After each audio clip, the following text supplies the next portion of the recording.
Estamos cá no canal, um minuto para iniciar. Aqui fala o orador, o Santos. Mais uma vez, viemos para que nós possamos desenrolar a vida. Viemos para que nós possamos apresentar a vida completa que estava com o Pai e que nos foi manifestada. Nós viemos para que nós possamos desenvolver a vida que não é pregada em muitos lugares que se chamam pelo nome de Deus. Na verdade, nós queremos que todos possam conhecer completamente a vida que nos foi apresentada por Deus. Muitos, em muitos lugares, falam em nome de Deus, mas eles não conhecem completamente o desenvolvimento e a manifestação de Deus dentro do interior do ser humano. Na verdade, nós somos um pequeno Deus neste mundo, porque desde o princípio dizia Deus: façamos o homem à nossa imagem, segundo a nossa semelhança. Se nós observamos muito bem a Sagrada Escritura, no livro de Apocalipse, nos apresenta o trono de Deus. Aí nos apresenta o trono de Deus. É feito com matérias apresentada pelo o reino dos céus. Na verdade, Ele também nos criou a sua imagem, da maneira que o nosso corpo também é representado por matéria da terra. Então, se nós observarmos o trono de Deus, iremos ver que dentro do trono tem vida, e depois nós observamos a presença de Deus, que é o movimento dos espíritos. Nós também, dentro do nosso corpo, tem uma alma, e também pela a nossa revelação nós temos como a presença os espíritos. Então, se nós examinarmos completamente a vida, nós iremos chegar numa conclusão que nós não somos uma pessoa nominal debaixo desse céu.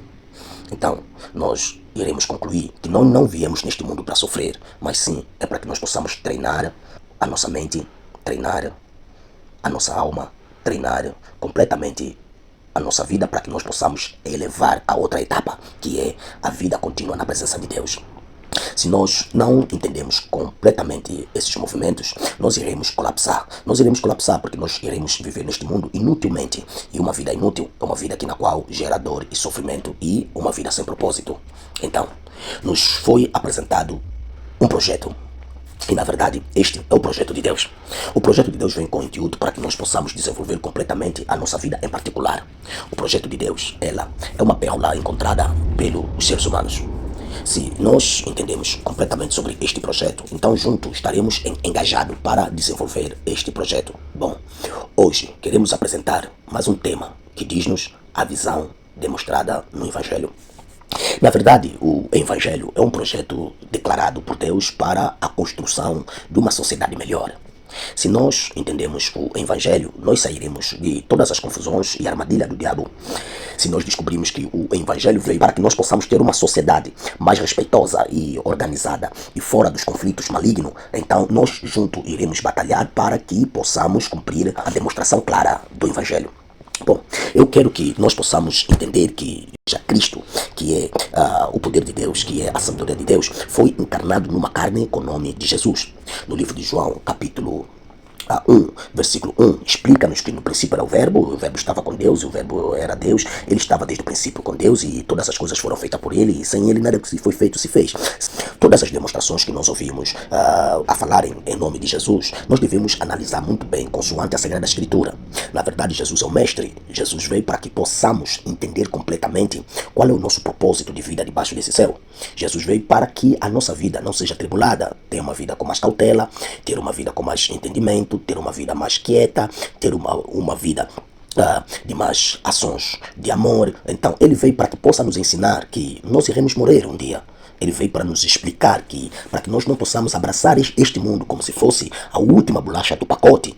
Ele veio para nos demonstrar uma vida para que nós possamos entender que este é o princípio apenas da nossa jornada e que nós iremos ter uma jornada na eternidade.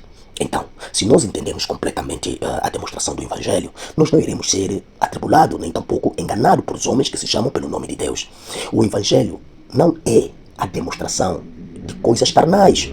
O Evangelho é uma experiência de vida. O Evangelho é uma educação, é uma ciência, é uma demonstração, é uma sabedoria para os seres humanos. Se os seres humanos entenderem que se adaptarem à vida do Evangelho e viverem segundo o Evangelho, que eles hão de destruir os maus hábitos, porque o Evangelho te educa, te reeduca, para que você possa deixar de maus hábitos, que são os vícios e a demonstração negativa contra a própria tua vida. O Evangelho vem para despertar a nossa alma. O Evangelho vem para transformar-nos e fazer-nos um homem fora da vida pecaminosa. O Evangelho é o estilo de vida.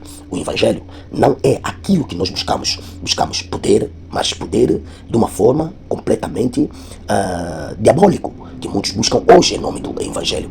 Eles dizem que buscam poder, mas xinguilam. Dizem que buscam poder, mas usam água, que é coisa material. Usam azeite, que é coisa material. E que a Bíblia diz no livro de Efésios que a nossa luta é espiritual e não carnal. Desde que nós buscamos as coisas carnais, automaticamente, nós já estamos fora do Evangelho. Porque o Evangelho, ela vem nos mostrar o nosso real inimigo. Qual é o nosso real inimigo?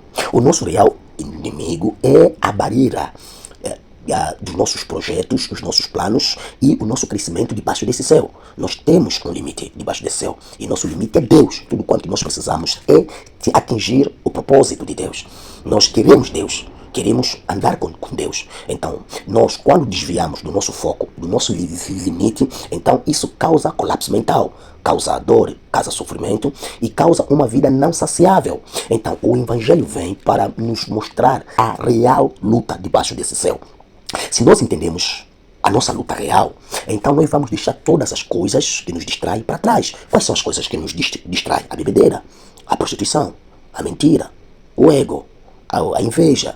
Então, todas essas coisas vêm com o intuito para nos tornar peso no nosso interior. Nós sentimos um pesadelo muito grande, porque ela é uma carga para a nossa vida espiritual, que nós dissemos a condenação no nosso interior. Então, se nós entendemos completamente a visão demonstrada no Evangelho, então não haverá necessidade de nós nos agruparmos em cima do outro.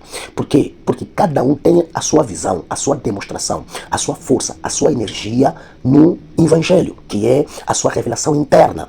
Então, a nossa revelação interna nos dará a capacidade para que nós possamos levar o nosso projeto avante. Então, se nós colocamos 10 tomates aqui e 10 pessoas, e temperos para 10 pessoas, e azeite para 10 pessoas, ramas para 10 pessoas, e vamos meter essas 10 pessoas a fazerem os seus pratos com aqueles mesmos produtos, nós vamos ver que cada um deles farão com o mesmo ingrediente pratos diferentes, porque eles serão revelados no seu interior o que eles estão de fazer com aqueles produtos ou aqueles ingredientes. Então, se nós entendemos a demonstração do Evangelho, nós vamos saber que nós viemos neste mundo com a sua visão, a sua demonstração interna, para que possa ter um casamento para o nosso desenvolvimento em particular. Porque Deus quer que a vida no mundo torne uma vida saudável, uma vida de amor, para que nós possamos entrar na eternidade. No livro de Romanos, explica-nos a demonstração de Paulo apóstolo, conforme ele se admirou com o Evangelho. Ele disse o que era impossível ao homem, Deus enviando o seu filho em forma da carne do pecado e condenou o pecado na carne. O pecado são os vícios demonstrados dentro dos seres humanos. São os vícios. Então, em vez de dizer o nome de vícios, que são muito, então agruparam. A Bíblia agrupou aqueles vícios e lhe deu um nome que é chamado de pecado. Que é para a pessoa não começar a mencionar nomes, porque são muitos nomes. Então, se nós entendemos completamente isto, então a Bíblia declara a demonstração. Isso está no livro de Romanos, capítulo 8, versículo 3. Então, eu quero que nós possamos estudar um pouco quanto à vida cristã. Seja calmo, não segue a emoção. A emoção faça com que nós perdemos a mentalidade da cristandade. A emoção faz com que homens nos roubem e nós sentimos uma alegria, e não é a alegria do Evangelho, mas sim é alegria falsa, porque depois de nós sairmos daquele ambiente, haverá mais a luta contra o nosso interior novamente. Então, nós precisamos de concentrar e entender completamente o movimento espiritual e não dar sequência às obras do pecado. O que o Evangelho veio para nos demonstrar é uma vida fora do pecado. Por isso que o João Batista, quando viu Jesus, ele disse: eis o Cordeiro de Deus que tira o pecado do mundo. Isso está no livro de João, capítulo 1, versículo 28 a versículo 34, explica-nos completamente esta demonstração. Bom, eu quero que nós possamos trabalhar para que cresçamos interiormente. Se nós entendemos o Evangelho, cresceremos espiritualmente. E o nosso crescimento espiritual é chamado por maturidade, que é a sabedoria, que é a ciência demonstrada por Deus. Ficamos por aqui, inscreve no canal e deixa o like e compartilha